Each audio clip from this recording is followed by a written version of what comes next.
This is Justin Sheard from Fluke.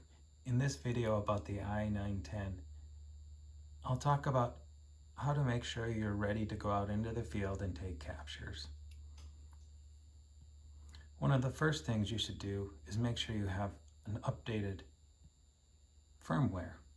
The way to do that is to go into Settings, Imager Info, and in this case the OS firmware is version 5.0, and that's the latest. So I'm good there. The other thing is to think about the operating conditions you want on any type of capture. I recommend scanning, whether it's a leak application, partial discharge, or mechanical, scanning in image mode first, as this gives you the greatest power and flexibility to detect potential areas. Then you can go in closer and make those captures. As far as settings,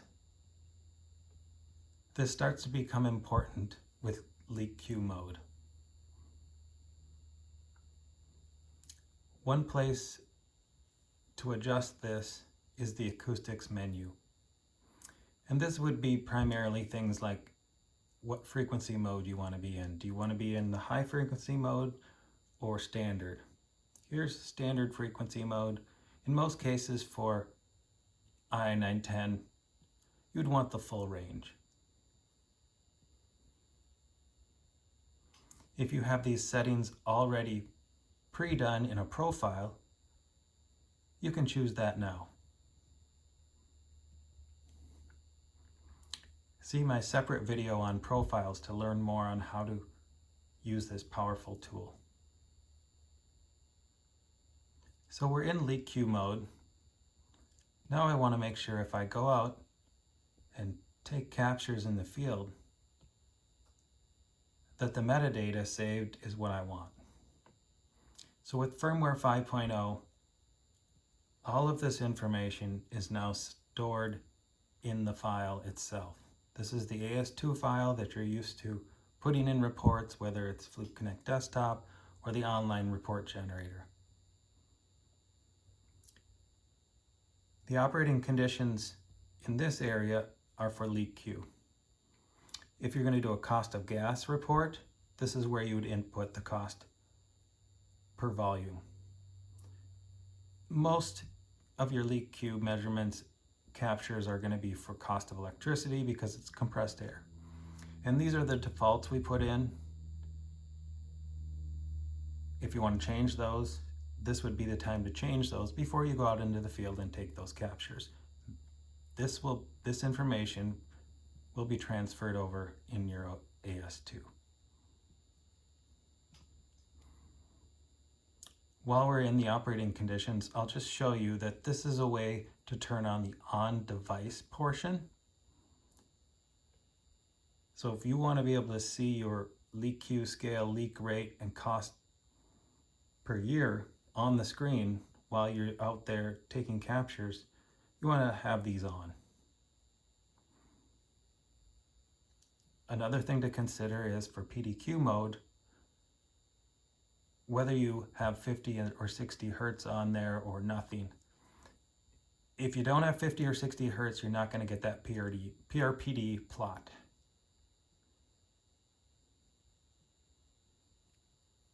Okay, so that's operating conditions. Let me show you that in action. So we'll capture this, and again the on-device portion pops up right after that save. If I want to save that as is right now, I can press the save on the screen or hit the green button.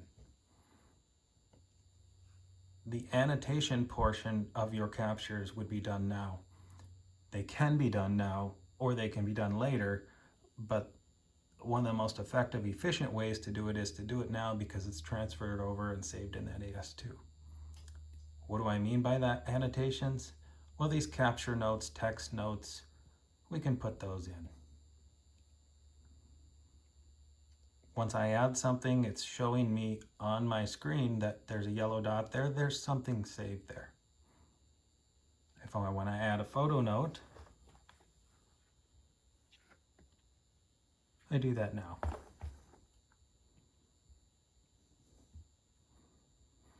In this case, it's a LeakQ file, so the general and the leaks section of the tags apply. Any of this information about the asset with the drop-down menu can be saved now, and whether it was an as left or as found inspection.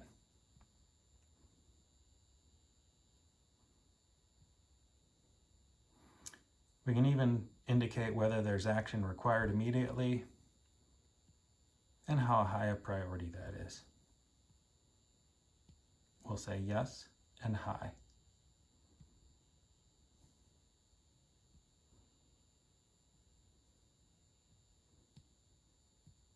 Repair ASAP.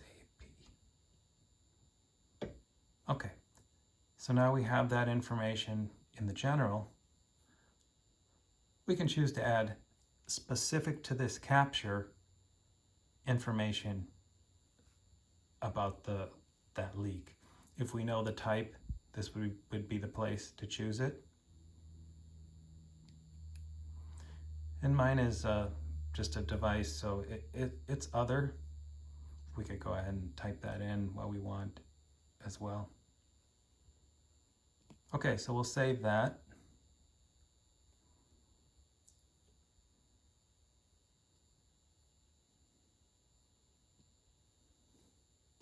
Once we go into memory,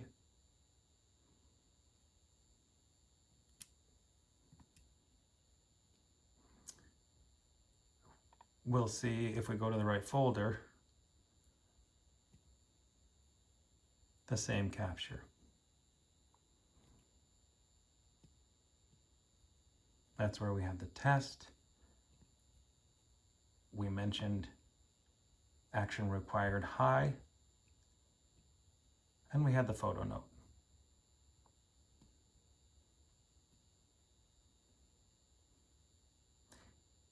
If we want to organize these by time, which is the way I was expecting it on this, we can do that.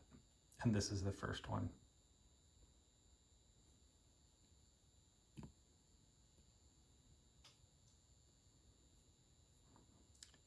So again, settings for your LeakQ, PDQ, and MECQ are important.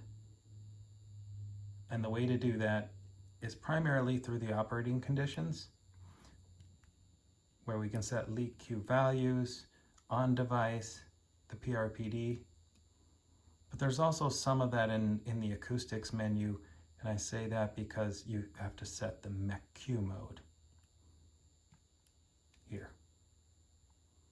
Between those two menus, you'll be ready to go on your next capture.